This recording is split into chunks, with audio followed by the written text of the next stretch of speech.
Hoy vamos a tener una clase lo más intensa posible, ¿sí? Y los temas que vamos a tratar son, en primer lugar, el último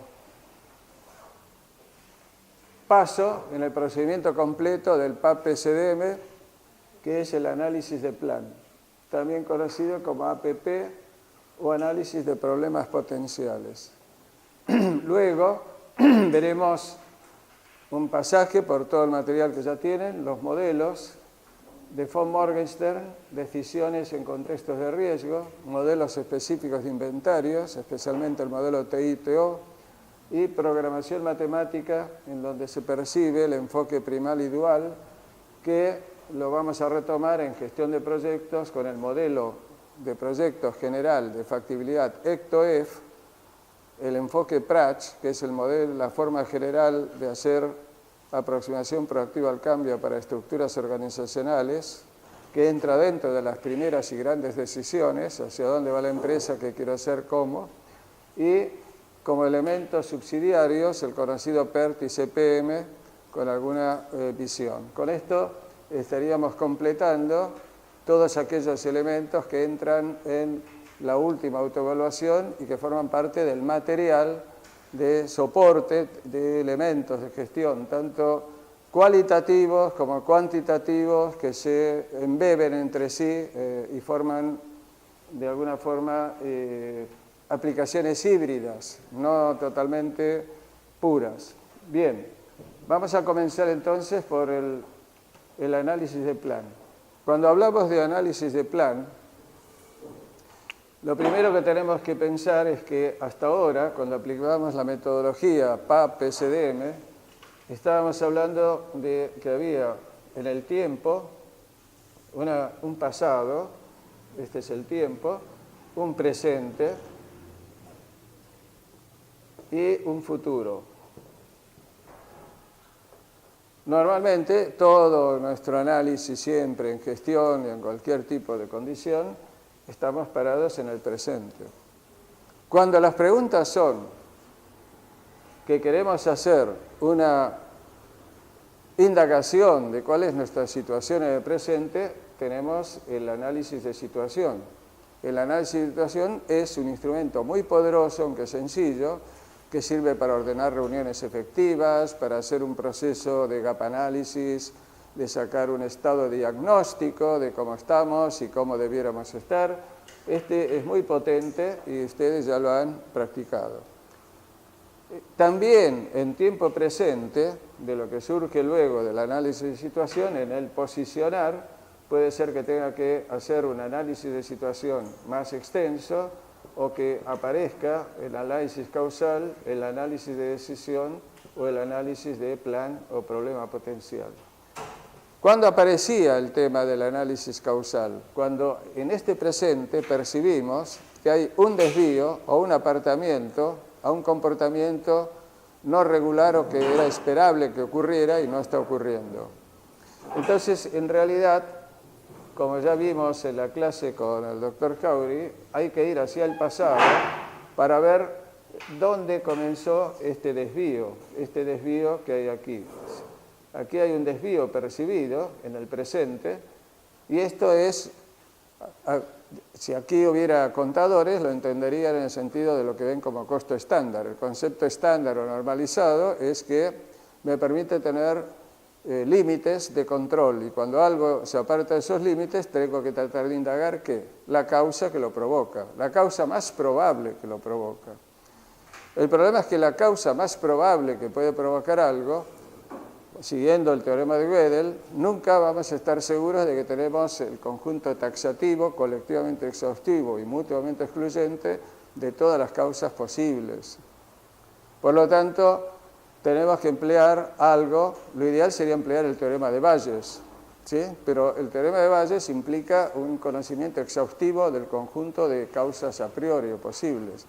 Como no lo tenemos, este método es muy poderoso porque lo que indaga es la causa más probable entre todas aquellas que me permite indagar por qué hay este desvío hoy.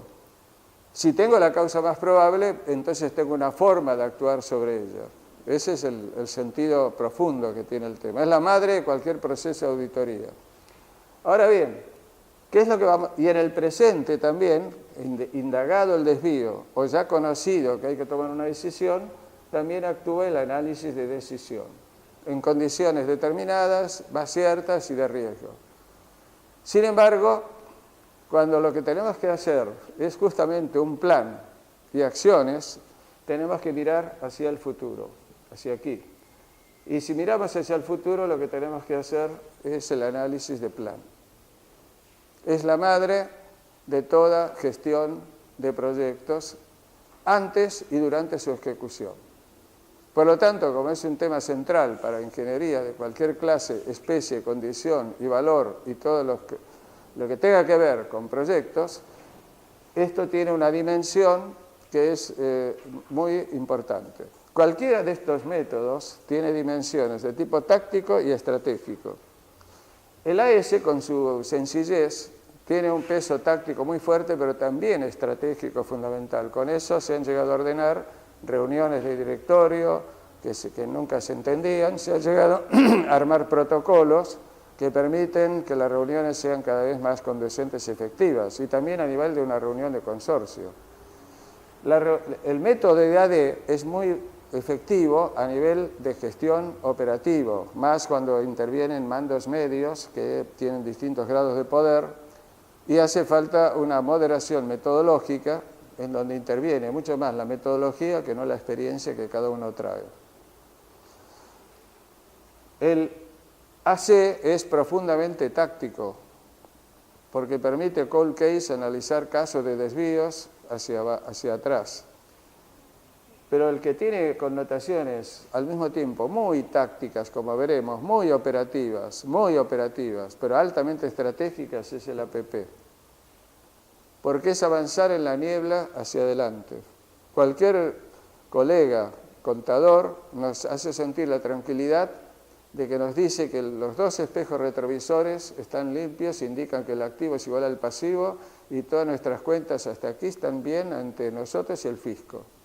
Pero si le preguntan hacia dónde conducir en la niebla del futuro, se quedan plantados y dice, eso no es mío. En ese campo neblinoso, que es el mundo real, es que trabaja muy fuerte el APP. Y eso es lo que ahora vamos a introducir. Para ello, vamos a no ir hacia el presente, sino ir hacia el pasado fundante, por lo menos para lo que consideramos nuestra gran raíz, para bien o para mal, de tipo clásico y especialmente de los primeros que articularon de la prelógica e intentaron formular la lógica, que fueron ¿quiénes? Los griegos. Entonces vamos a empezar por, no quiero emular a Merlí, ¿sí? Ni hablar en catalán, pero vamos a hablar de Aristóteles. Y Aristóteles, como dice Merlí, es fundamentalmente el que centró algo que interviene muy fuerte en la clara definición de un objetivo. Cuando decimos que es un objetivo desde el punto de vista de un buen plan, no hay un objetivo bien definido, y en esto hay que ser muy riguroso, si no están definidos los 4 componentes que tenía muy claramente explicitados Aristóteles. La identidad de la cosa, la ubicación espacio-temporal,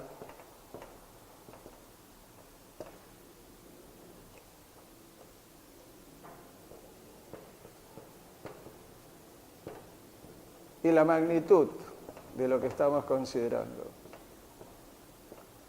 Estas son las 3 variables fundamentales para Aristóteles, que después fueron el peso, que desarrollaron todos los escolásticos, que vinieron después, de Santo Tomás en adelante.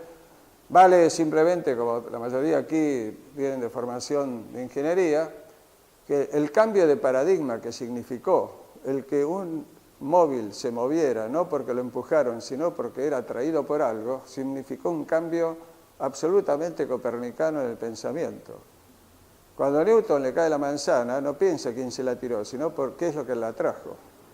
Eso ya venía de libros sapiensales muy antiguos. pero el que más desarrolló esa idea, y Newton era un fanático lector, era Santo Tomás, que decía, parece ser que es propio de la naturaleza humana ir hacia el bien. O sea, él definió por primera vez el sentido de un atractor, que hacía que algo se moviera hacia el atractor.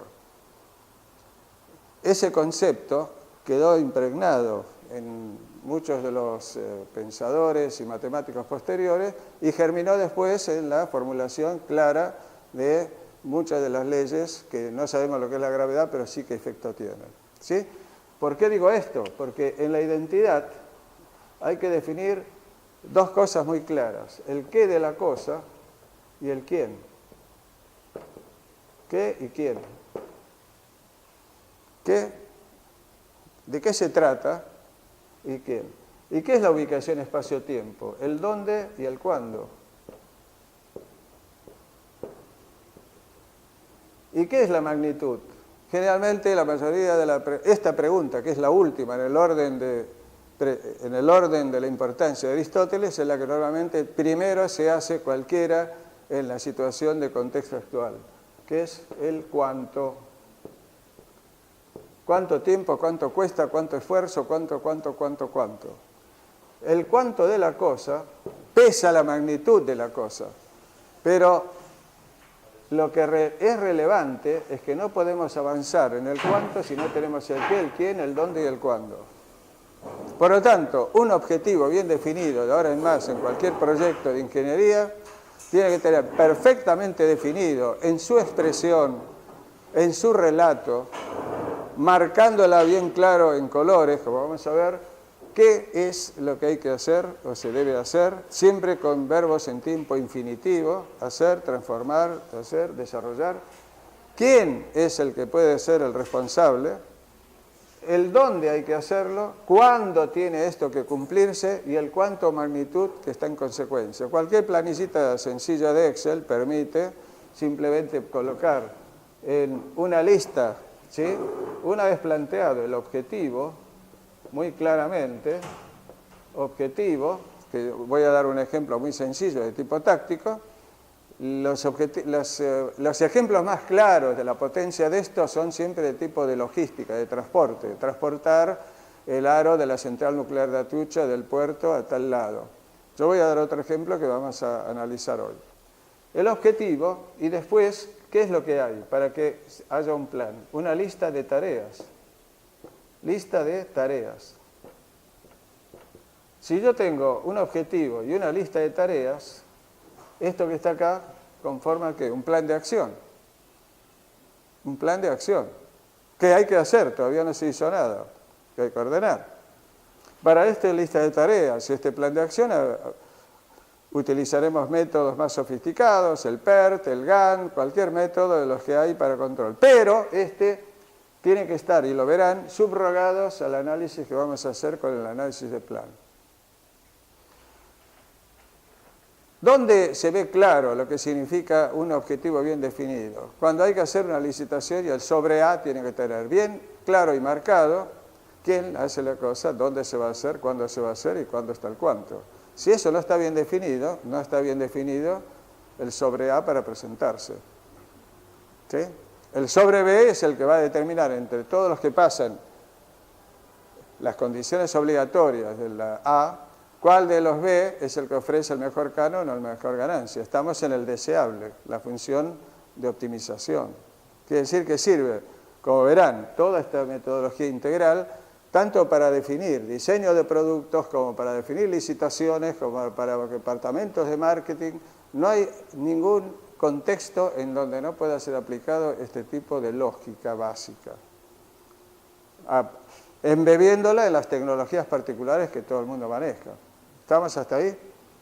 Bien, entonces ahora lo que vamos a hacer es un ejemplo de cuál es la base de esto. ¿Por qué se denomina análisis de problemas potenciales? Vamos a ensayar que estamos analizando una tarea, una determinada enunciado, que es transportar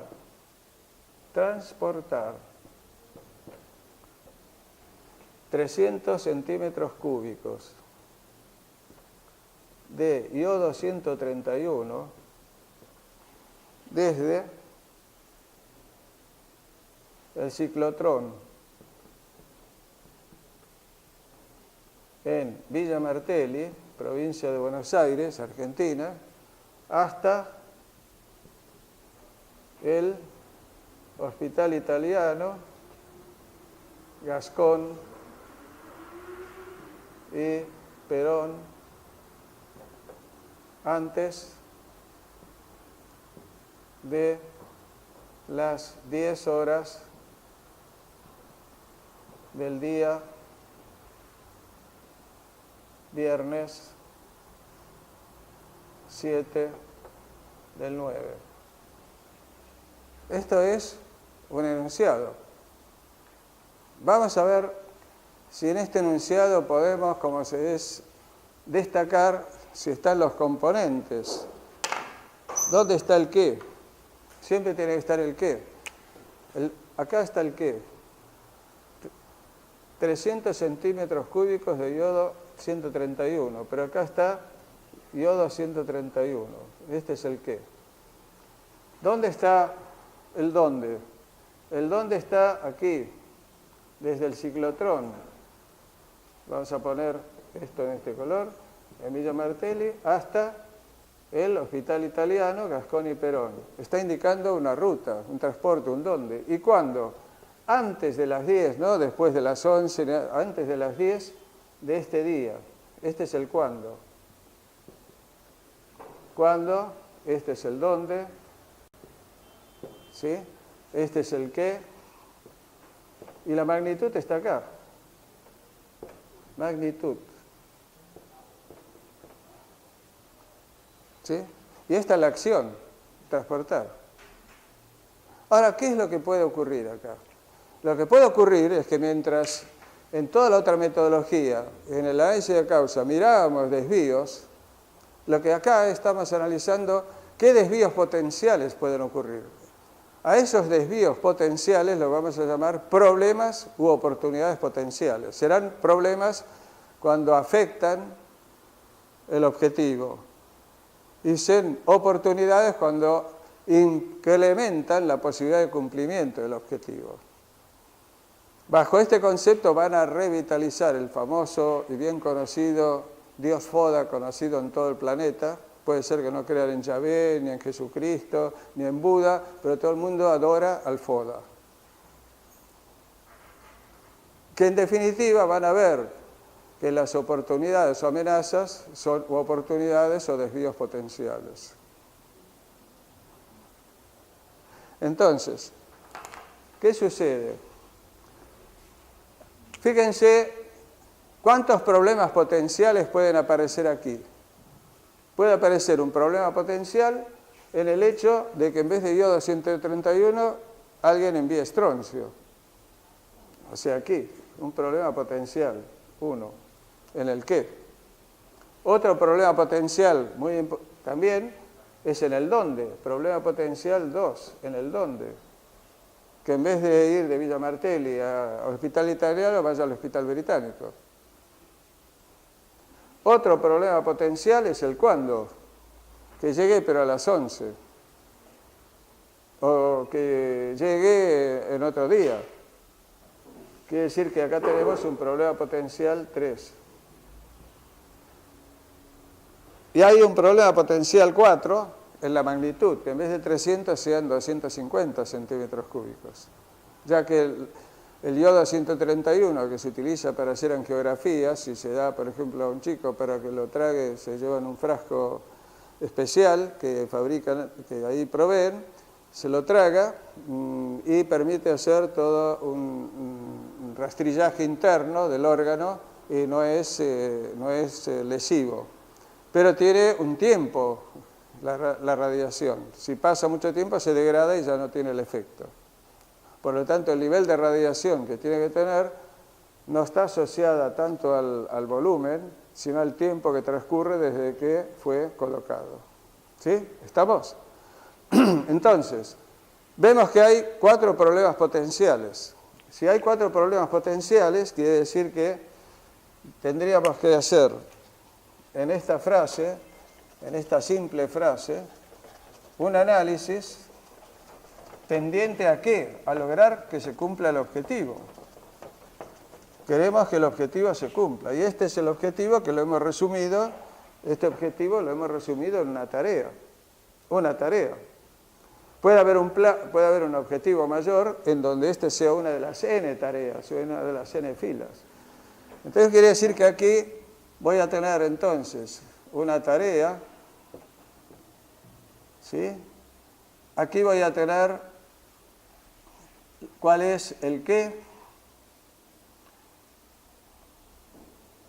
Voy a tener un primer listado, voy a tener aquí, cuando ordenemos la planilla, un listado donde en la lista de tareas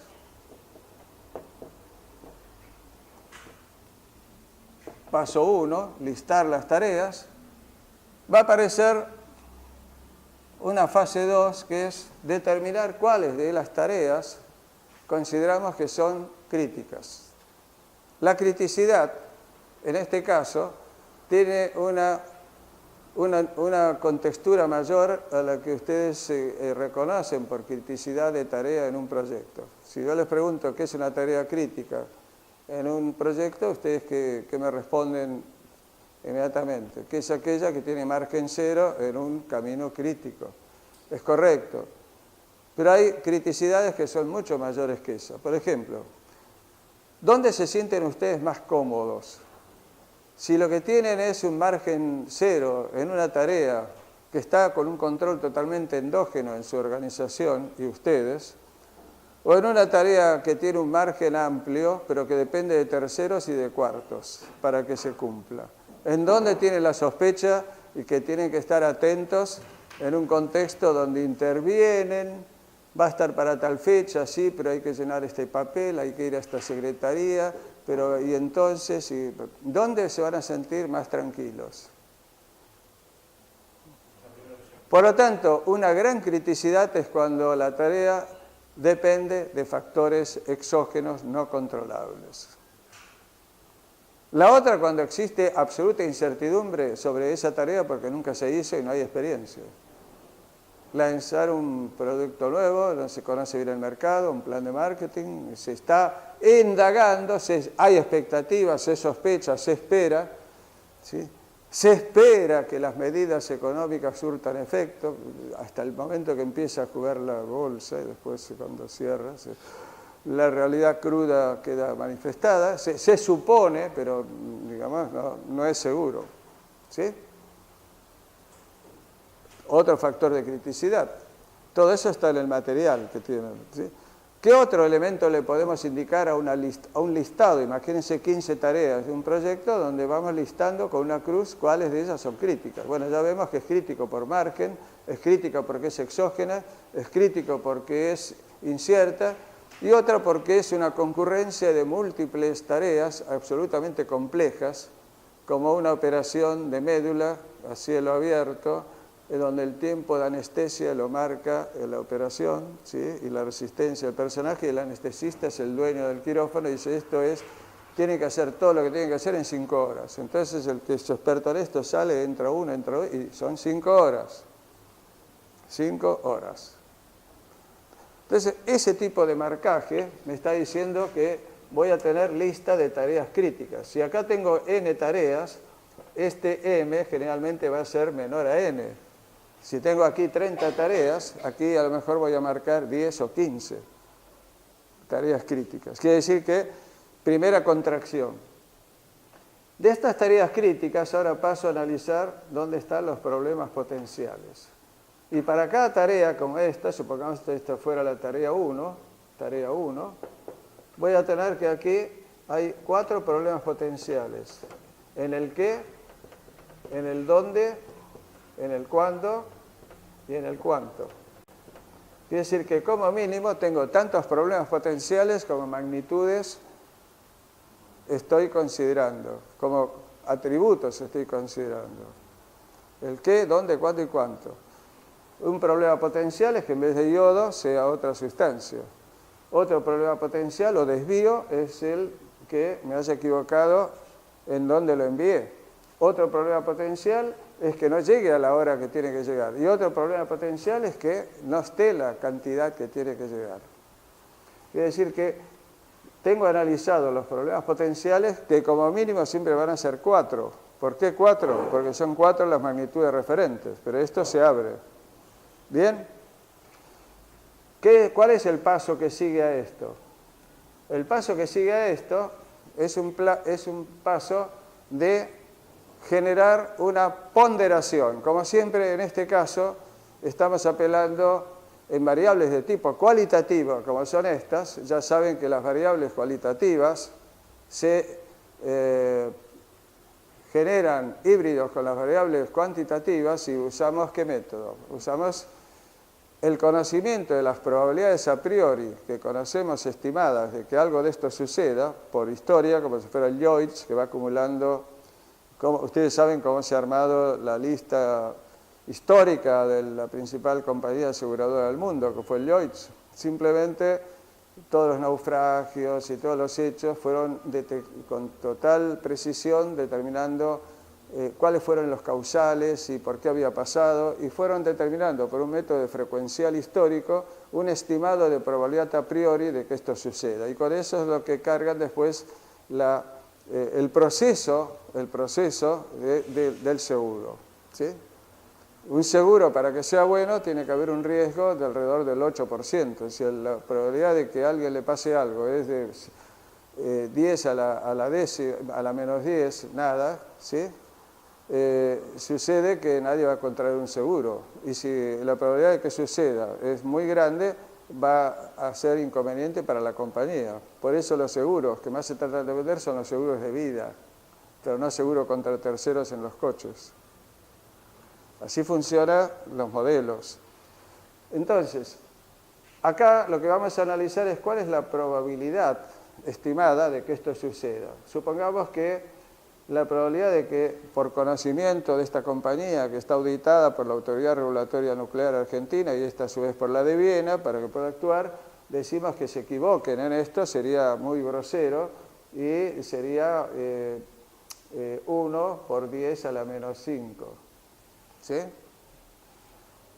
¿Cuál será la probabilidad de PP2? Donde esto es que se equivoquen en la logística de a dónde tiene que ir. Puede ocurrir, esta puede ser más alta, digamos que es 1 por 10 a la menos 3, pero también puede ocurrir.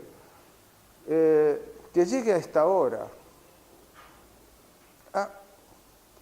Veamos, tiene que venir por la ruta panamericana, donde puede haber piquetes cada 2 por 3.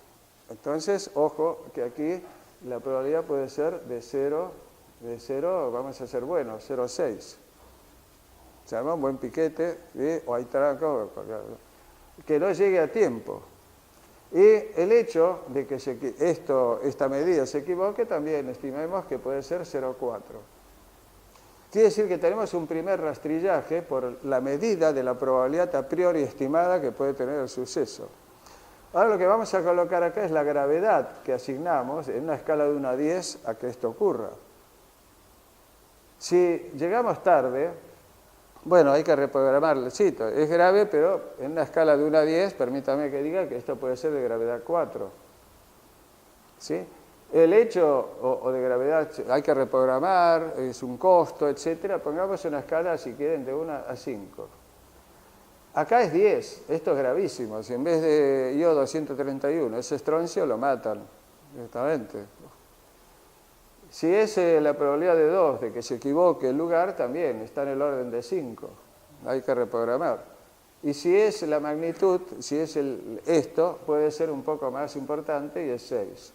Bueno, vamos a multiplicar las dos. Esta tiende a 0, esta va a ser 5 por 10 a la menos 3, esta va a ser 5 por 6, 30, ni más ni menos que, ¿cuánto va a dar esto? 3, ¿sí? Y esta va a ser 2,4. Entonces, fíjense qué interesante. Ahora puedo hacer un primer filtro sobre cuáles problemas potenciales me tengo que concentrar en observar. Y veo que este de acá y este de acá son los que tengo que contemplar con más detalle. porque lo que pretendo no es la exhaustividad perfecta, lo que pretendo es la ejecutividad de poder sacar rápidamente conclusiones adelante, antes de análisis de este tipo, para ver en qué factores puede impactar más o menos. ¿Estamos? ¿Me van siguiendo el razonamiento? Ahora, ¿qué hago cuando tengo determinado esto, que es el peso 5? Bueno, entonces me voy a concentrar acá, y en este ahora empleo el brainstorming. Genero una tormenta de ideas analizando las causas, cuáles son las causas posibles que pueden intervenir en que esto ocurra. ¿Cuáles son todas las causas que pueden intervenir en que no se llegue a tiempo? Que el transportista se enfermó, iba él solo, o que fue abducido por un plato volador. Todas las causas se colocan. Ojo, se respeta todo. Brainstorming, nadie censura a nadie. Pongo causas posibles, pongo las C sub I causas y acá la probabilidad estimada de cada causa. Bueno, una abducción de un plato volador es fantástico, pero vamos a ponerle 10 a la menos 10, ¿no? Una cosa así, está muy bueno, pero no tengo pruebas. Ahora, que se haya quedado a lo mejor una falla mecánica o que haya habido una falla humana, tiene un peso alto. Empiezo a darme cuenta de que hay causas que tengo que observar con más atención, que son las probables causas que pueden provocar el desvío, ¿sí? Entonces acá hago un rastrillaje en donde van a quedar una selección de causas. Selección de causas posibles de alta probabilidad. Con esta selección de causas posibles, que yo tengo identificadas, ¿qué les parece que tenemos ahora que hacer? Pensar acciones preventivas para que esas causas no aparezcan y por lo tanto no me provoquen el desvío potencial. Por lo tanto, lo que sigue es definir acciones preventivas. ¿Sobre qué va a actuar la prevención? ¿Sobre el efecto o sobre la causa? Sobre la causa. Sobre la causa. ¿Cuál es la acción preventiva para que no tengamos que irnos de esta maravillosa reunión por una alerta de fuego? ¿Cuál es la acción preventiva para que eso no suceda? ¿Cuál? ¿Un sistema? Bueno, la acción preventiva nunca es decir que haya matafuegos o que haya bomberos. Es generar que haya buenas instalaciones eléctricas, que haya disyuntores, que no haya papeles acumulados, que se evite fumar. Son evitar todas aquellas causas que pueden con mayor probabilidad provocar el fuego. Fíjense que el concepto no es el clásico de pensar en que voy a atacar el efecto, sino que tengo que ir a la causa. ¿Sí? Cuando aparece el fenómeno este es muy sencillo, pero puede haber fenómenos muy complejos en donde se trata de encontrar cuál puede haber sido la causa cuando se hace un análisis de causa para atrás. ¿Sí? Bueno, pero aquí lo que hay que evitar son las causas que hacia el futuro pueden provocar que aparezca mi desvío potencial. Entonces la causa que puede provocar no llegar a tiempo, que es la que estamos viendo como más determinante, eso, que haya, ¿qué cosas? Que haya una falla mecánica, que haya un defecto del transporte o que haya un bloqueo en la autopista. Algunas de esas van a ser variables endógenas controlables y otras son variables exógenas que no puedo controlar, pero sí puedo entender que pueden ocurrir. ¿Sí? Con lo cual ya estoy yendo hacia otro contexto de referencia. ¿Sí? Porque uno podría pensar, bueno, salvo todos los inconvenientes usando el helicóptero blanco, pero, digamos, eso es de alto costo, únicamente que fuera para un caso de extrema urgencia. Esto es lo mismo que, yo puse este tratamiento, que es algo real, con lo que es para un caso de trasplante, cuando está el órgano y tiene que ir rápido a un lugar en determinado momento. Este tipo de situaciones de transporte son clásicas, para lo cual un sistema de análisis de plan es fundamental. Transporte, logística, desplazamientos, mudanzas. Su viaje de expedición o su viaje de trekking, tienen que hacer un análisis de plan, chicos. No pueden ir y después darse cuenta, tienen que hacer el análisis de plan. Bien, cuando ya están las acciones preventivas, ¿qué hago? ¿Me quedo tranquilo? Ya vamos por el paso 7, ahora lo vamos a ver todo en un gráfico. ¿Me quedo tranquilo una vez que tengo todas las acciones preventivas? El conjunto de acciones preventivas van a ser un conjunto de acciones que van a tener de vuelta un qué, un dónde, un cuándo y un cuánto. Y cuando aparece el... Sí. Cuando tenemos variables que son exógenas, Sí. ¿qué medidas preventivas puedo tomar? ¿Tengo que cambiar de camino por las dudas? Ahí yo puedo tener una alerta temprano de si realmente hay conflicto, ¿sí? Y entonces utilizar rutas alternativas previamente pensadas. O puedo, si es así, algo muy sencillo. Había en otra universidad que no es esta, yo tenía en todos los grupos fecha de examen para el día 25 de septiembre. El 25 de septiembre se anunció un paro general, entonces la han pasado para el próximo martes de octubre. Se ha reprogramado todo, porque ya se sabe que hay una causa exógena no controlada. Cuando eso se sabe, se puede generar una acción preventiva, siempre que tenga certidumbre sobre la variable. ¿Está respondido? Pero puedo hacerlo. Lo que no puedo dejar de hacer es no tener en cuenta este tipo de reflexiones. Lo segundo es, ya tengo las acciones preventivas. Esas tienen un qué, un dónde, un cuándo y un cuánto. Pero son magnitudes y por lo tanto tienen costo, tienen dinero. Es un presupuesto oculto dentro del presupuesto inicial. Explicito un presupuesto de prevención que no estaba oculto. Es un plan preventivo que está embebido y oculto en el plan original. ¿Qué pasa si de todas maneras lo que no queríamos que sucediera sucede?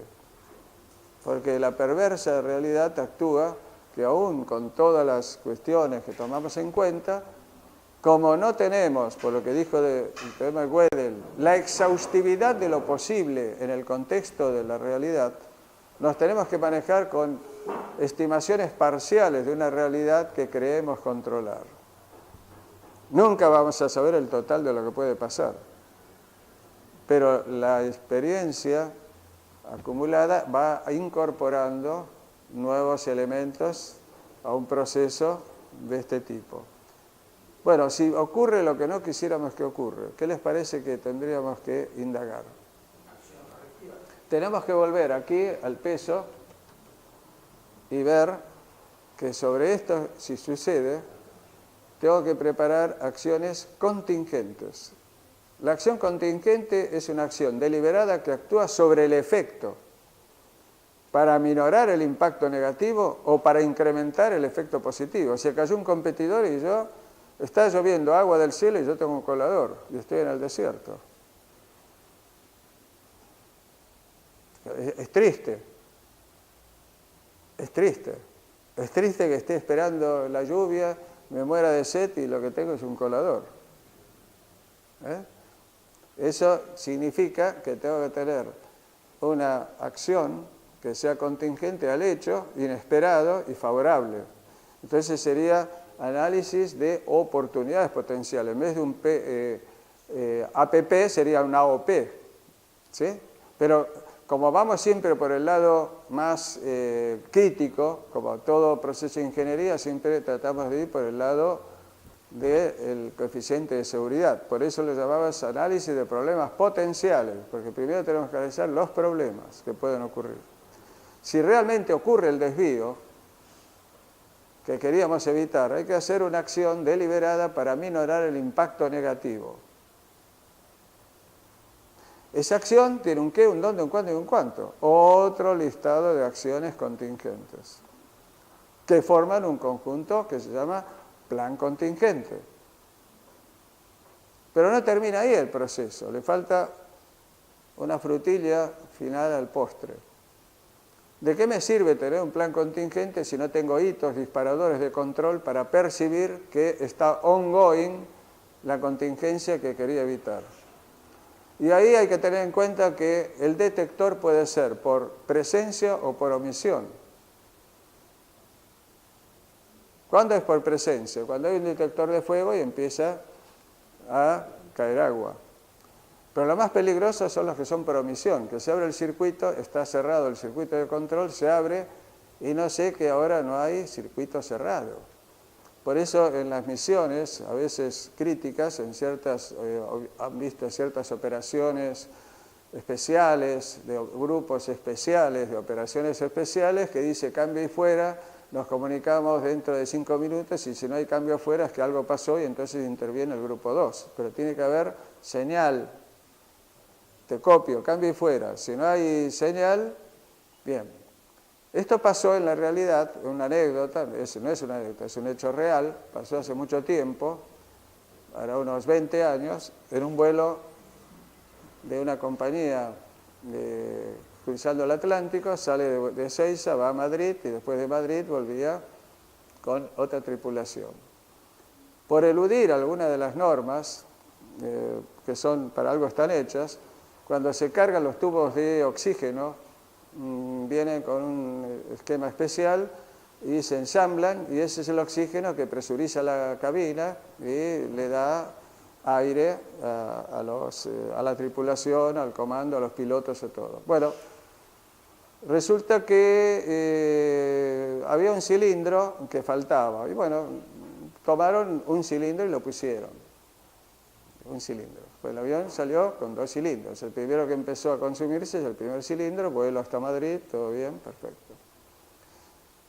Cuando el avión sale de vuelta, hay 3 niveles de señal. Uno en el regreso, a la altura de las Islas Canarias, el último faro de control antes de cruzar el Atlántico, hay 2 señales. Una electrónica que se comunica con el avión y la otra el piloto que confirma por vía paralela, como ustedes ya vieron, un circuito en paralelo es más seguro, más confiable, entonces tiene que haber redundancia. Siempre está la señal electrónica y la señal humana, ¿sí?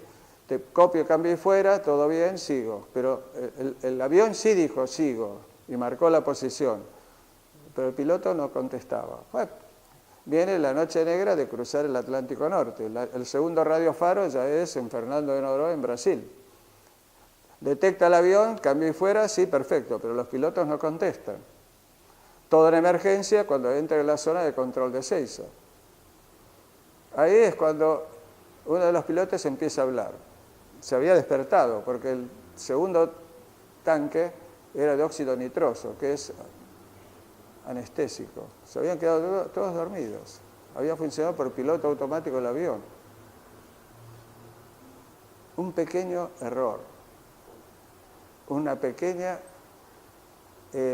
pequeño error como el no poner los remaches de primera calidad en el Titanic, que provocó que durara 2 horas menos de flotación y provocó 1000 personas más muertas, porque el Carpathia estaba a una distancia que podía haber llegado si hubiera resistido el casco, y no fue por el cruce del aire, se comprobó, sino porque las cabezas de remaches quedaron decapitadas por ser de pésima calidad, porque habían sido una reducción de costos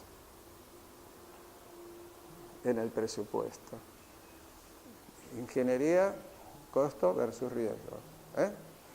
¿Se entendió esto, el esquema? Ahora lo vamos a ver en un esquema de diagrama ordenado.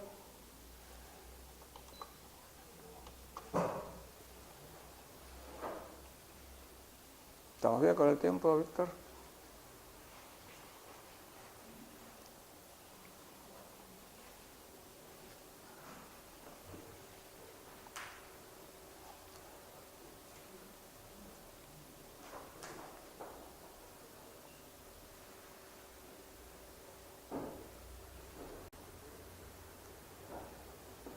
Bueno, lo que estamos viendo aquí es un ejemplo que después vamos a ver en un caso real, si viene mi socio y amigo, el ingeniero Suárez, que invité para que venga para plantear referencias específicamente sobre este tema, vamos a verlo sobre un caso real que ocurrió. Esto es el proceso de definir en el tiempo presente un objetivo que debe ser alcanzado en el futuro implica la existencia de un plan que defina la operación necesaria. Esto es obviamente esencial para cualquier proyecto. El objetivo de un proyecto siempre plantea el deber ser de las condiciones finales, definiendo una brecha con respecto a las condiciones iniciales de partida. Esto es absolutamente clave.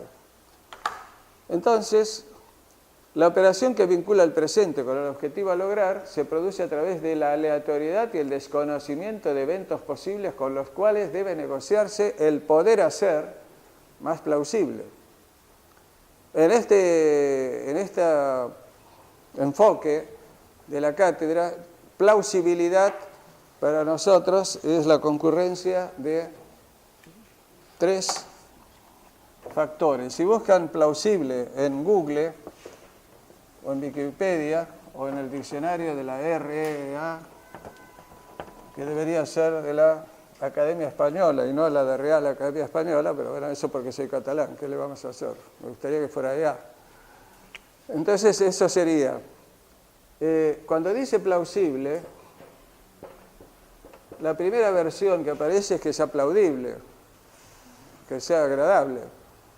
Pero para nosotros plausible quiere decir la concurrencia de 3 atributos cualitativos que son intersección, que sea posible, que sea factible, pongo los operadores lógicos, y admisible. Para que algo pueda ser un objetivo planteado, primero tiene que estar dentro del rango de lo posible, obvio. Pero ¿cuándo decimos que es factible? Que vemos por lo menos una forma de realización concreta, una tecnología, una forma en que se puede realizar. Y la otra, que sea admisible, es que esté enmarcada dentro de lo que legalmente está permitido. Vamos a poner dos ejemplos totalmente distintos. Qué fascinante sería, tipo Star Trek, que yo pudiera trasladarme cuando viajo con frecuencia al interior del país o al exterior, paso por un portal, tipo Ruta a las Estrellas, paso, me desmaterializo y luego me materializo en segundos en el otro lugar. Fíjense qué fantástico. ¿Cómo cambiaría la vida si uno lo juntan como es y no queda de otra forma? ¿Sí? Ahora, ¿eso sería posible? Bueno, la posibilidad es posible, en algún momento va a ser posible, pero ahora no existe la factibilidad porque no hay todavía una técnica que lo haga viable.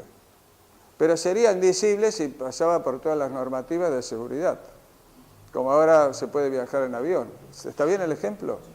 Ahora les voy a dar el ejemplo de un negocio espectacular que es totalmente posible, que es absolutamente factible, pero diría que no es admisible. Tener un conjunto de macetitas en el balcón con una plantita que es una hierbita que en Uruguay está permitida, pero acá no está tan permitida. ¿Es posible? Sí, es factible también, pero no es admisible.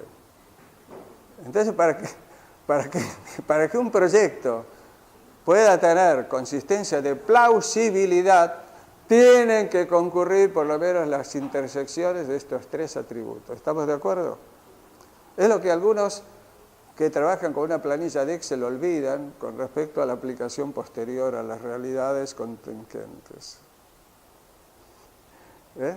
Bien. Una vez visto esto, entonces sigamos con qué quiere decir este lenguaje. En este contexto que tenemos aquí, el propósito de analizar un plan para alcanzar el objetivo es la mejor de las soluciones posibles en un contexto de soluciones plausibles, donde la calidad de la solución está relacionada con el nivel de conocimiento o experiencia, experticia, desplegado por el proceso de análisis proactivo. Y acá empieza a aparecer una palabra de la cual, hay toda una escuela, digamos, que trataré de mostrar después en algunas placas, de lo que es la resiliencia positiva y la proactividad. Yo, digamos, desarrollo mucho ese tema, trabajo mucho con ese tema y con todas las escuelas de pensamiento que están ligados con eso, porque creo que es la forma más vital de supervivencia que tiene la especie hacia adelante, ¿sí? Entonces, ¿qué es el análisis de plan? Es un proceso lógico que permite analizar, acá tienen, pasos del análisis de plan, metodología dura. Primero, enunciar el objetivo correctamente. Si no está el enunciado bien objetivo, esto ahí no pasa. Lista de tareas, qué, quién, dónde, cuándo y cuánto. Es una simple planilla en Excel que se abre, pero nos interesa el qué. ¿Cuáles son las tareas críticas? Marcar en ese listado las que marcamos como críticas. Si hay 20 tareas, marco 10, 5. Las marco por lo que dije antes. Por margen de tiempo, por exógenas variables, por lo que sea. ¿Qué problemas potenciales asocio a estas tareas críticas? Lo que hicimos ahí. ¿Qué causas considero que pueden estar generando un problema potencial? Entonces hago brainstorming, no censuro nada. No, la probabilidad estimada previa se encargará de filtrar los divagues más raros de las cosas que son realmente más posibles. Pero nunca hay que censurar, porque puede haber algo que esté, como dice Del Bono, que plantee el gnomo verde. ¿Han jugado al ensayo de los sombreros de Del Bono? ¿Sí? ¿Lo conocen? ¿Cómo cambian los roles? ¿Sí? Bueno, es un tema muy interesante, lo desarrolló De Bono para hacer una rotación como la que vieron en Ferrum, para que no se quedaran todos aniquilosados en una sola tarea y tenían que rotar. Uno el ácido crítico, esto no nunca va a andar. Tiene que haber alguien que siempre diga esto no va a poder ser. Tiene que haber alguien que sea esto siempre va a poder ser. Otro que dice me pasa por la piel, esto va a andar, que es el sensitivo. Tiene que estar el que provee los datos puros y tiene que estar el gnomo verde, que es el que lidia más con el sombrero negro. Entonces todo eso genera que cuando paso a las causas, a las acciones preventivas, la lista de acciones contingentes y los hitos de control. Este pasaje, etapa 1 de 3, tengo que tener el objetivo bien enunciado, selección de las tareas críticas en base no solo a las que surgen del análisis de red, sino a todas aquellas cuyo grado de desconocimiento, control o complejidad hay que analizar. Todo esto lo tienen en el material de base. Fíjense acá, esto está en un esquema en blanco. Es una metodología para completar, no tiene un caso, sino que es, tengo el enunciado, la lista de tareas, tengo aquí la lista de tareas, 20 tareas iniciales, y he marcado por lo menos 2 tareas críticas, seleccionadas en base a experiencia. Avanzo, etapas 5 a 7, ponderación de la gravedad o impacto del problema potencial en las tareas en base al conocimiento particular del tema. Quiere decir que ahí tengo que tener la experticia particular del tema.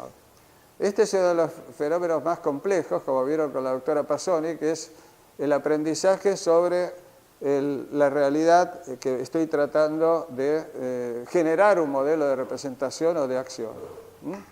Y la información histórica de las probabilidades de que ocurran esos acontecimientos. Bueno, entonces fíjense que acá tengo la lista de tareas críticas, tengo los problemas potenciales, la gravedad y la probabilidad estimada que le asigno a este problema potencial, 0,8, 0,2, 0,2, 0,8. Cuando hago el factor 7, lo que digo es que 5, 6, 1, 8, ¿cuáles son los que están pesando más en esta selección? Este problema, esta tarea crítica 1, esta tarea crítica 2, pero tengo identificado los problemas potenciales sobre los que tengo que concentrarme. Este tipo de armado de red hacia adelante es como piensa el jugador de ajedrez cuando intenta todavía ganarle a la computadora. O sea, barre en el árbol ramas que considera no posibles y se concentra en aquellas que tienen mayor esperanza de ocurrencia. ¿Sí? Esto es un árbol que va hacia adelante. En este esquema, la expansión, fíjense que actúa como un bandoneón. Esto se expande, se contrae, se expande, se contrae. Aquí tengo expansión en base al método y aquí tengo selección en base a datos históricos y genero una selección de que no todas las tareas son las que voy a analizar. La tarea 8 a 9 es análisis de las posibles causas que podrían dar lugar a la ocurrencia del acontecimiento. Nunca será posible conocer todas las causas posibles. Esto queda claro. Eso no podemos hacer valles aquí. Eso solamente es válido. Ayer estuve en una clase maravillosamente interesante de Big Data y pude percibir que qué oscuro que permanece a veces el concepto fundamental de la probabilidad. Porque hay 3 niveles de definición de probabilidad, ya se los dije en la primera reunión en sistemas complejos. La probabilidad clásica, la probabilidad de causas favorables sobre causas posibles, que es la de juegos de azar, que es la que desarrolló Laplace, que aún es válida en contextos donde es el hombre el que hizo las reglas de juego. Por eso se aplica mucho en lógica computacional, en electrónica y en desarrollo donde yo sé qué es el juego que estoy armando. En todos los fenómenos de ese tipo tengo el control del juego. Pero cuando lo que quiero hacer, como veremos más adelante, es sobre la realidad, ahí estoy fregado. Porque a lo sumo tengo que aplicar una lógica de aproximación frecuencial o von Mises o empírica que trabaja sobre la frecuencia relativa observada, pensando que es convergente en un gran número de casos a un factor constante. Esa es la definición de la probabilidad frecuencial. Pero después surgió, maravillosamente, lo que en matemáticas siempre es sorprendente, que las verdaderas definiciones más profundas, que nos sirven, no son tan divertidas como chupar un clavo, pero son muy fuertes, son las axiomáticas. Si yo la prueba que les hice el primer día, ¿qué es un jugador de ajedrez? ¿Qué cosa es un jugador de ajedrez? Es simplemente un ente, inteligente, humano o no, que sigue las reglas del juego de ajedrez. Quiere decir que previamente al jugador existieron un conjunto de reglas o axiomas. Ustedes todos estudiaron un vector por una definición X. Algunos asocian el vector a una flecha con intensidad, presión y todo. Otros lo asocian a un vector columna. Pero ¿quién de ustedes la asocia inmediatamente a que hay previamente definido un espacio vectorial de axiomas en el cual aquel objeto que cumple con los axiomas del espacio vectorial pertenece al espacio vectorial y se llama vector? Ese es el mecanismo creativo matemático, que forma anillos, grupos, va generando productos que no entran en este espacio. Todo alienígeno que no entra acá genera una nueva creación, como en los números imaginarios, los números racionales, se expande.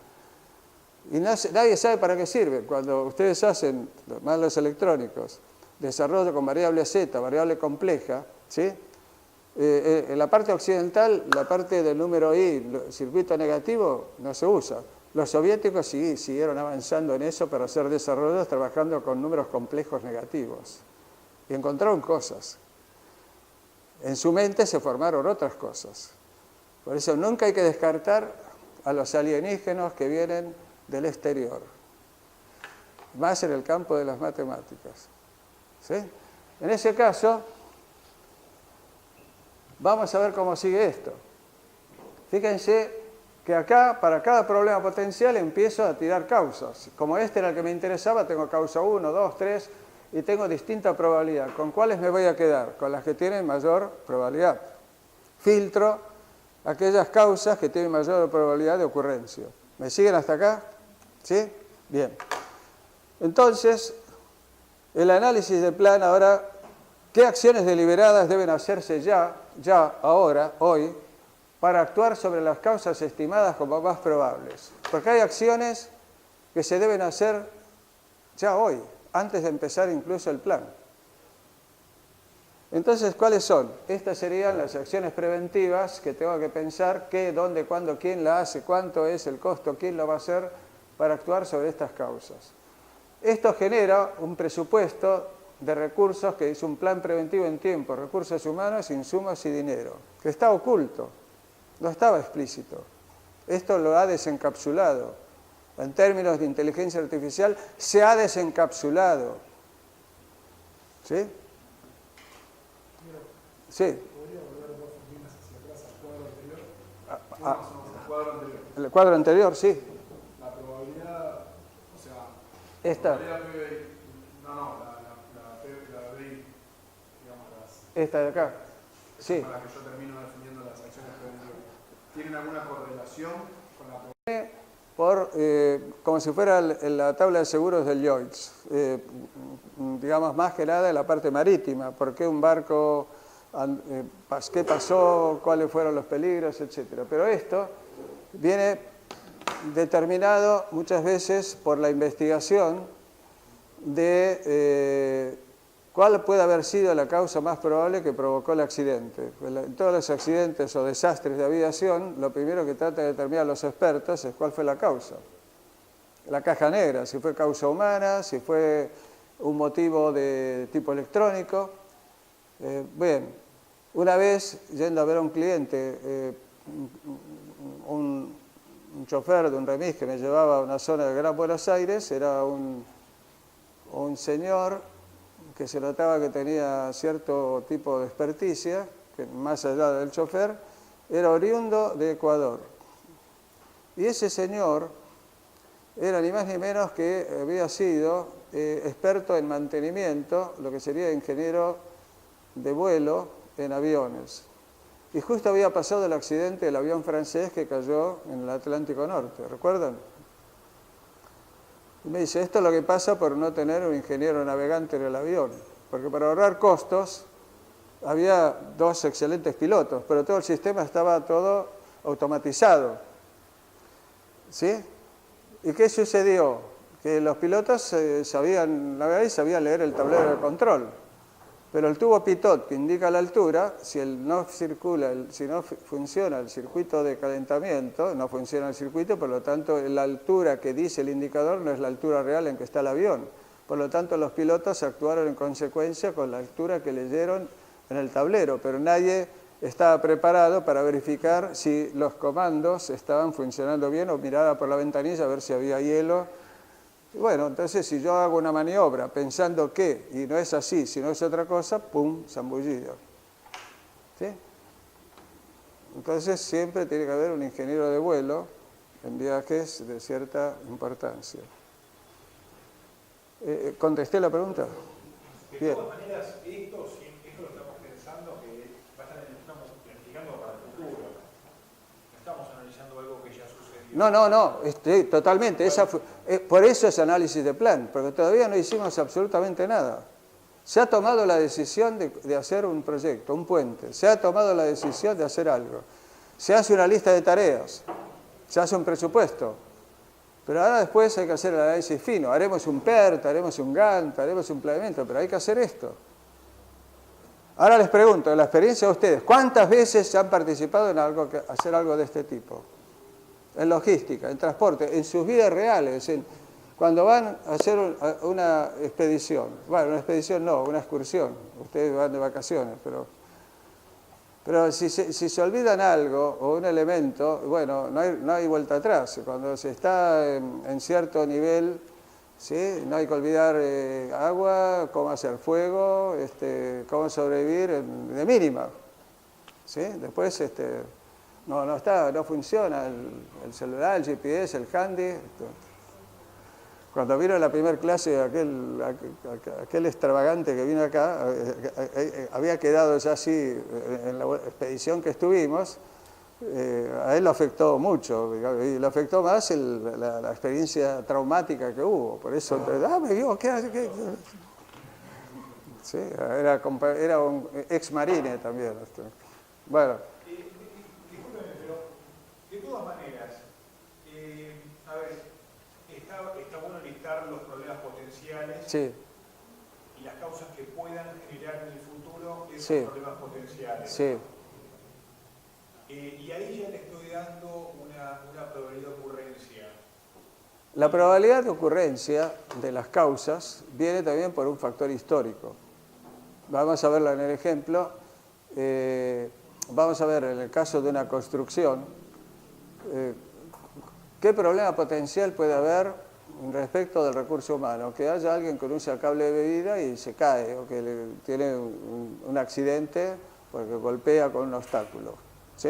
o que tiene una descarga eléctrica. Ese es un problema potencial que puede haber en el hecho.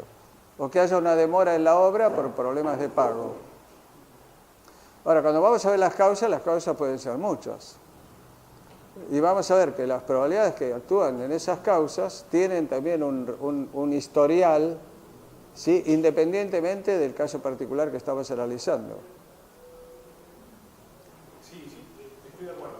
Pero, a ver, lo que yo preguntaba era, a lo que iba es, ¿por qué asignar otra probabilidad cuando, a ver, ya le asigné también una probabilidad de ocurrencia? Una cosa es la probabilidad de que ocurra el... ¿No tiene más peso? Le explico. Una cosa es la probabilidad de que el problema potencial ocurra. Y otra es la probabilidad de que la causa que puede provocar el problema potencial exista y qué probabilidad le asigna a esa causa. Ese es el ejemplo que le daba, un transporte de un camión. El problema potencial es no llegar a tiempo. No se llega a tiempo, ¿por qué? Por falla mecánica, es una causa. Por falla humana, puede ser otra, porque el camionero se fue a tomar un café y se demoró o se durmió, otra. Otra que se ha abducido por un plato volador. Todas son causas, pero cada uno tiene distinto grado de historial de probabilidad. Si yo tengo 2 choferes, si yo tengo un registro del estado de salud, si yo tengo un mantenimiento, entonces ese nivel de probabilidad lo tengo acotado en un cierto nivel de riesgo. ¿Sí? ¿Se ve? Esa causa no tiene nada que ver con la causa de que ocurra el problema potencial. Histórico, porque está ligado a múltiples causas posibles. Si yo no las tengo todas en el problema potencial, justamente esto abre el abanico de cuáles son las causas que lo pueden haber provocado. Mientras que cuando iba en análisis de causa, una y solamente una era la causa más probable, cuando voy hacia el futuro, tengo que hacer brainstorming para pensar todas las causas que pueden generar un desvío. ¿Se ve la diferencia?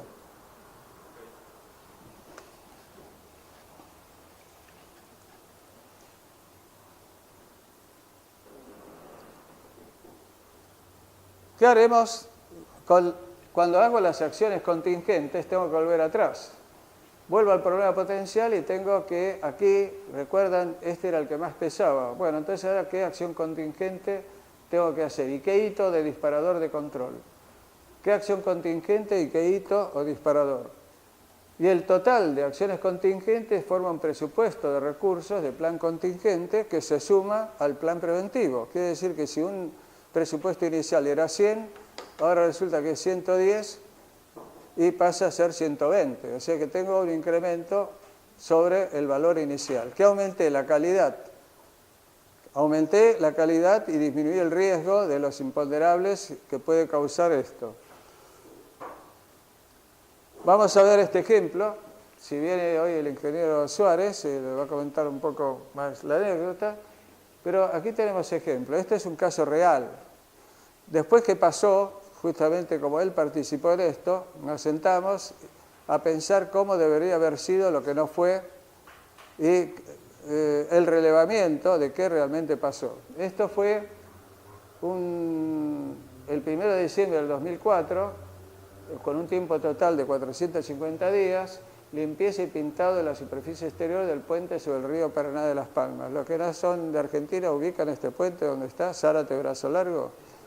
¿Sí? Es el que cruza todo el río Paraná y sus afluentes en dirección al norte, Corrientes. Esto estaba pensado con un presupuesto, fíjense a qué valor estaba el dólar, 3,2 millones de dólares, ¿sí? $1 millón, quiere decir que ahí el dólar estaba a 3,2 pesos. 3,2 pesos en esta fecha, históricamente, 2004. ¿Sí? Cuando estábamos por la parte baja de la exponencial. Bien. Fíjense, obra, comitente, por supuesto son nombres fantasía, y contratista. Fíjense la enunciado del objetivo, que limpiar y pintar el total de la superficie exterior del puente sobre el río Paraná de Las Palmas.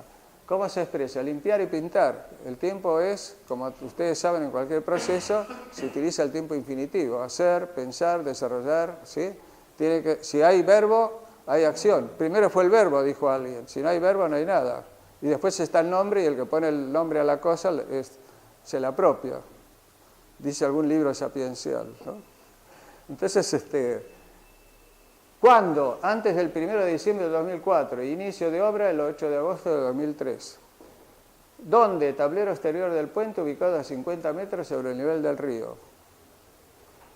Materiales e insumos, tablero de 6.000 metros cuadrados, peso de estructura resistente a andamiaje 1.300 kilos, peso de granaje 2 tolvas de 2.500 kilos cada uno, peso de personal y equipo 700 kilos, 60.000 litros de pintura, 6.000 litros de diluyente y 21 metros cúbicos de aire comprimido.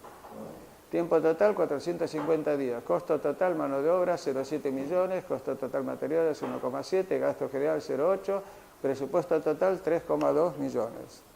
¿Está el qué, dónde, cuándo y cuánto?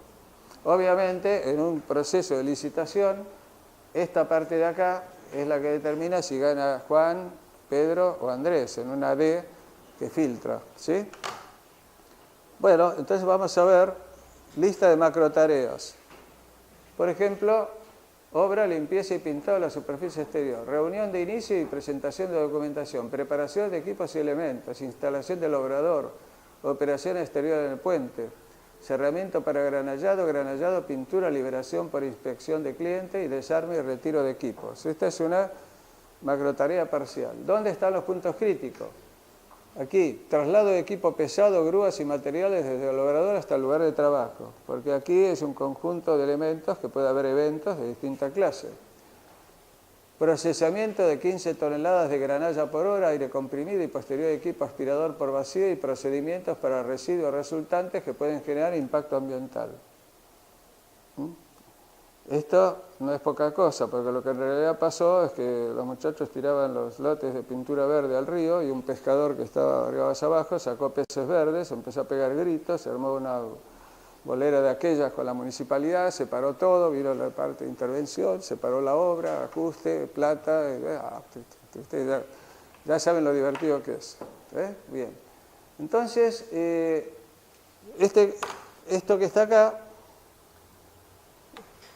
otras tareas, operación en la cruz de San Andrés del puente, la que es la parte exterior metálica, el arenado, la pintura, liberación, ¿sí? Aquí procedimientos para residuos, también columnas hidrolavado, pintura e inspección, uso de alta presión en la limpieza con la hidrolavadora, barandas, hidrolavado, uso de alta presión. Y miren qué interesante esto, pagos en tiempo y forma, cumplimiento de acuerdo al cronograma de certificados de obra en tiempo y forma. ¿Qué les parece que puede pasar en una obra si no fluye el dinero como tiene que fluir en tiempo y forma? ¿Qué pasa con los contratistas? Se paran, se van, ¿sí? Se van, bien. Retiro de equipos, bueno, selección de tareas críticas por análisis de red, margen total 0, negativo y función de experiencia. Bueno, tenemos identificadas las tareas críticas, no son todas. Bueno, vamos al detalle y vamos a los problemas potenciales. Acá, en esto era choque con vehículos o accidente con operarios o caída de materiales. Gravedad 10, 10, 9 y probabilidad estimada esta por experiencia anterior en este tipo de obras. Procesamiento de 15 toneladas de granalla por hora con aire comprimido y posterior equipo aspirador. Bueno, accidente con operarios, gravedad 10, caída de materiales 9 y estas probabilidades jugando acá. Procedimientos para residuos resultantes, conflictos sociales y políticos por contaminación, gravedad 10, probabilidad 0,7. Uso de alta presión en la limpieza con el hidrolavador, accidente con operarios 10,07. Esto implica una estimación, ¿sí?, por hechos históricos. Ahora voy a ver causas, con lo cual entramos en lo que me preguntabas antes. Inadecuada coordinación de tareas era una de las causas posibles. ¿De qué? De choque de vehículos, porque previamente no se coordinó las tareas ni por dónde iban. Y la otra, inadecuada comunicación en línea. ¿Sí? En esta época todavía no estaban había handys, pero no había tan desarrollado el celular. Y esto es fundamental. ¿Sí? Tiempos, cómo se va. Bueno, esta tenía probabilidad 0,7 y esta 0,4. Este que está marcado acá era una causa importante a tener en cuenta. Debiera haberse tenido en cuenta. Accidente con operario, choque contra objetos móviles, caída de desnivel, riesgo eléctrico y proyección de partículas. Todas estas son de alta probabilidad.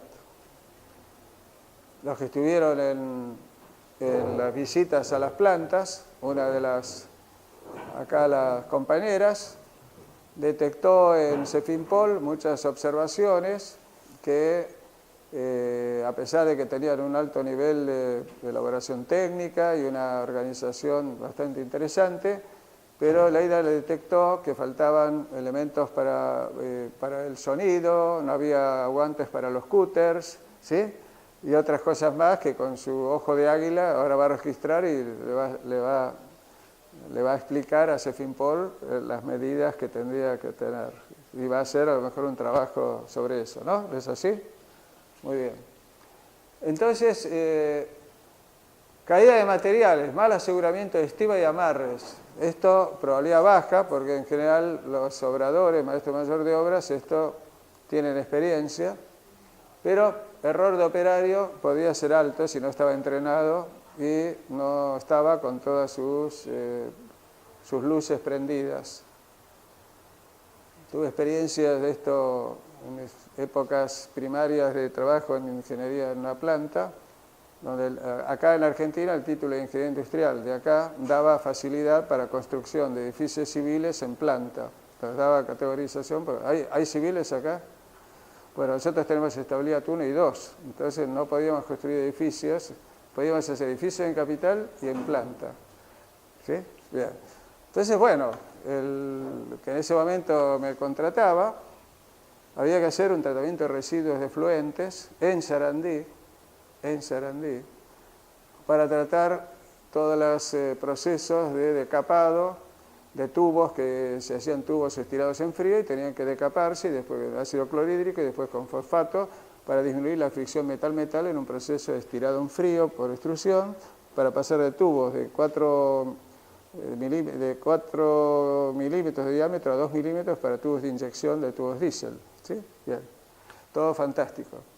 Pero había que hacer un tratamiento de residuos, porque ese era un barrio, y salía el cloro, salía todo. Entonces, ahí abajo de la zona donde entraban los camiones. Bueno, contrataron maestro mayor de obras. Yo, mientras tanto, estaba haciendo control de calidad, planeamiento, todas las cosas divertidas por allá, y me dice el dueño que era ingeniero industrial, vos tenés el título para esto también. Dice, ¿por qué no coordinás acá a los muchachos? Y yo, bueno, sí. Bueno. Un día, imagínense, Sarandí, Avellaneda, 6:30 de la tarde. ¿Sí? Viene uno de los muchachos con barro hasta acá, con el casco, y dice, jefe, se está derrumbando el barro que está cerca de las bases. ¿Qué? Era puente grúa, 5 toneladas, ¿sí? Bases que trasladaba. Y habían empezado a cavar, pero los que conocen esa zona saben que ahí el agua hacia 40 centímetros fluye. Bueno, estaba derrumbándose el talud sobre el que se apoyaban las bases de las columnas. 6 de la tarde de ese día. Tenía que resolver el tema. Ahí. Después le voy a contar cómo lo resolví para no devorar tiempo. Al costo que tuvo que poner la empresa cuando le dije cómo se resolvió, pero bueno, por lo menos no se derrumbó el tema. Entonces, error de operario, porque los operarios que traía este contratista, pobre, eran de los más baratos que podía conseguir, y los traía de una villa cercana y a las 10 de la mañana ya venían mareados. Ya venían mareados a las 10 de la mañana, ¿sí? Y no con agua, como consecuencia de lo cual, pero la cosa es, esto estoy hablando de hace más de 25 años, pero en algunos lugares continúa. Conflictos sociales y políticos por contaminación, mal procedimiento de residuos e inadecuado control. Esta era la causa que salió más alta. Fallas administrativas, muchas veces no es que no está el dinero, es que la ley de Murphy actúa sobre todo el proceso administrativo, frenando todo el papelerío y haciendo que si el flujo de papeles no es acorde, el flujo de dinero se detiene. ¿Sí? ¿No han vivido situaciones así? ¿Sí? Bueno, fallas administrativas, consecuencia, causas. Acá están las causas y acá están las acciones preventivas. Asegurar supervisor de tráfico y handys, capacitación, señalización adecuada, uso de equipos, ISO, capacitación. Siempre aparece la capacitación como un elemento fundamental de acción preventiva. ¿Sí? Riesgo eléctrico, disyuntores, revisión completa de instalaciones, equipos previa operación, capacitación, equipo completo, máscaras asistivas por aire, guantes, cable de vida, revisión completa de equipos y selección de recursos humanos y adecuada capacitación, etcétera, etcétera. Todos estos temas tienen que generan un efecto de prevención. Error operario, idem, error ítem. Falla administrativa, adecuada supervisión de control de avance de obra y de flujo financiero, lo administrativo. Todo esto, en ese momento, el costo de hacer todo esto eran $50.000. $50.000. ¿Eh? 50.000. Vamos a las acciones contingentes. Supongamos que de todas maneras lo que se quiso evitar pasa. Entonces, si hay choque con vehículo, supervisor de emergencias toma el control. Tiene que haber alguien que toma el control, más allá del jefe de obra, el director de obra, tiene que haber alguien que dice, pues se frena todo, yo tomo el control y moviliza equipo de emergencias entrenado y con simulaciones ya hechas, entrenamiento previo. Avisar al departamento de seguridad de contratante y contratista. Si hay accidente con operario, el supervisor de emergencia toma el control, avisar al departamento de seguridad y traslado accidentado al centro de atención. Todo esto tiene que estar prepensado. Caída de materiales. El supervisor de emergencias toma el control, moviliza equipo de emergencias. Fíjense que en la parte de conflictos sociales y políticos por contaminación, el responsable de legales y negociación toma el control. Nadie mueve un pelo que no sea indicado por el responsable legal que toma el control de la operación, formando comité de crisis con supervisor técnico de obra. En el caso de demoras indefinidas, responsable de legales toma también el control. La capacitación, simulación de recursos especiales y equipos eran otros $50.000. Quiere decir que estamos agregando a un proyecto de 3.100.000 pesos, de $1 millón, $100.000. Muy bien. Estamos siguiendo todo el recorrido del plan. Pasaron cosas ahí, lamentablemente. Hubo muertes, hubo conflictos legales y eso eran $100.000, ¿no? El plan preventivo más contingente. Lo que en realidad pasó es que hubo que... actuó más o menos alrededor de $300.000 a $400.000 el chiste. Lo barato sale muy caro. Lo barato sale muy caro. Consecuencia, algunas conclusiones. El nivel de conocimiento desarrollado por una iteración de análisis de plan genera que tengo un presupuesto, la calidad y trazabilidad de controlar y gobernar un proyecto o proceso, implica la calidad del conocimiento, que es la condición necesaria y deseable. Tengo que tener siempre la metodología atrás. Esto ya lo conocen, ya lo hemos visto.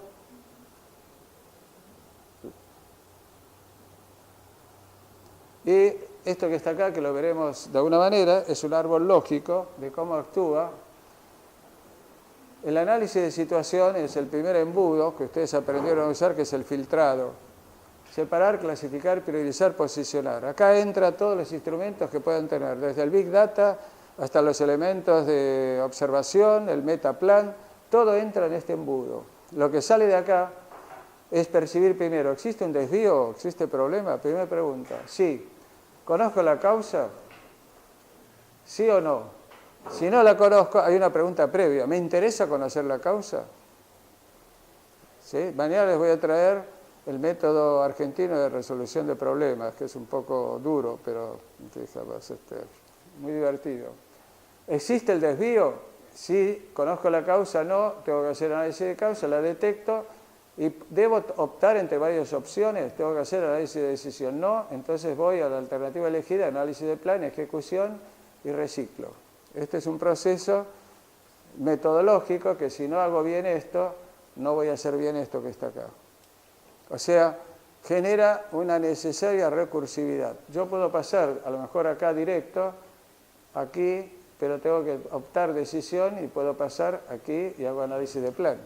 Ese es el mejor de los casos, pero no es siempre el mejor de los mundos.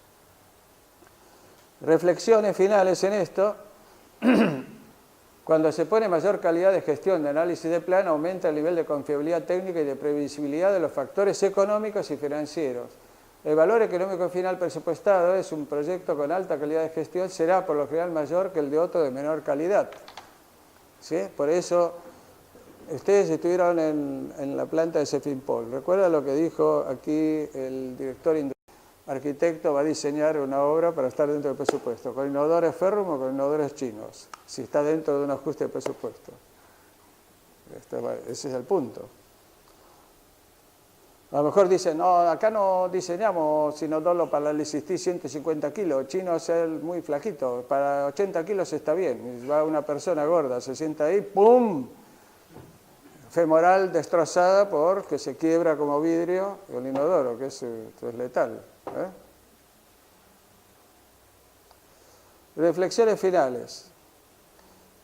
El valor Z, que es el valor del funcional, que ahora veremos en algunos modelos,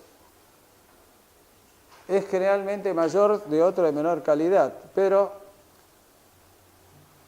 ¿qué sucede? Que el incremental de costos más del 40% es más frecuente de lo que debería tolerarse. A veces, si calculamos el costo por el accidente y la probabilidad de que ocurra por no hacer esto, resulta que las compañías que van ganando marca y que van dando seguridad son las que van aplicando más esto, ¿sí?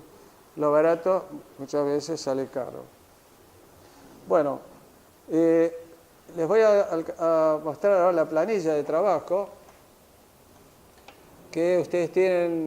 Metodología de análisis de plan en base a detección. Ponen enunciado del objetivo, lo vamos a poner un poquito mayor.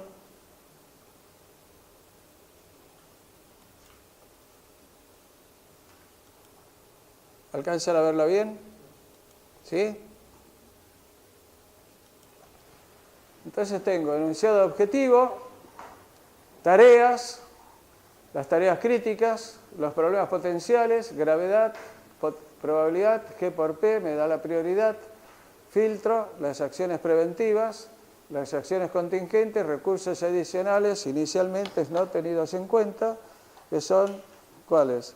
Los que entran en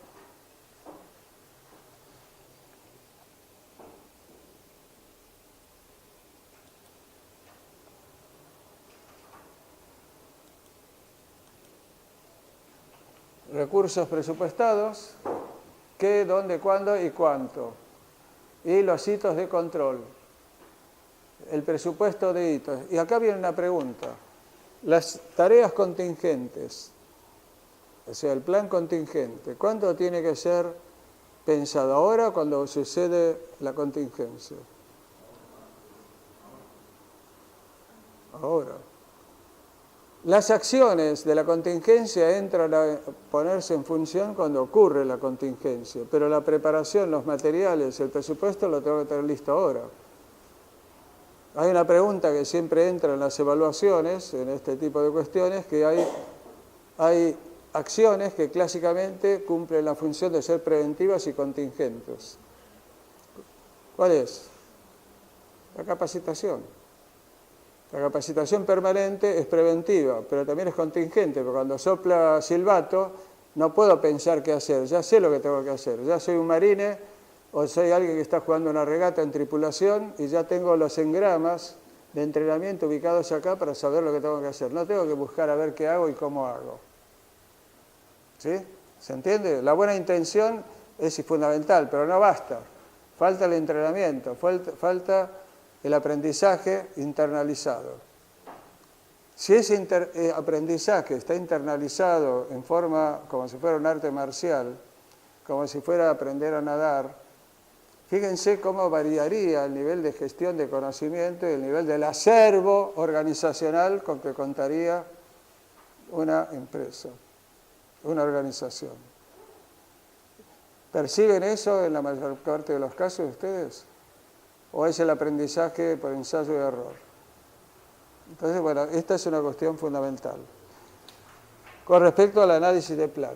Ahora lo que vamos a ver, ya estás en tu tiempo, ¿no? Bien.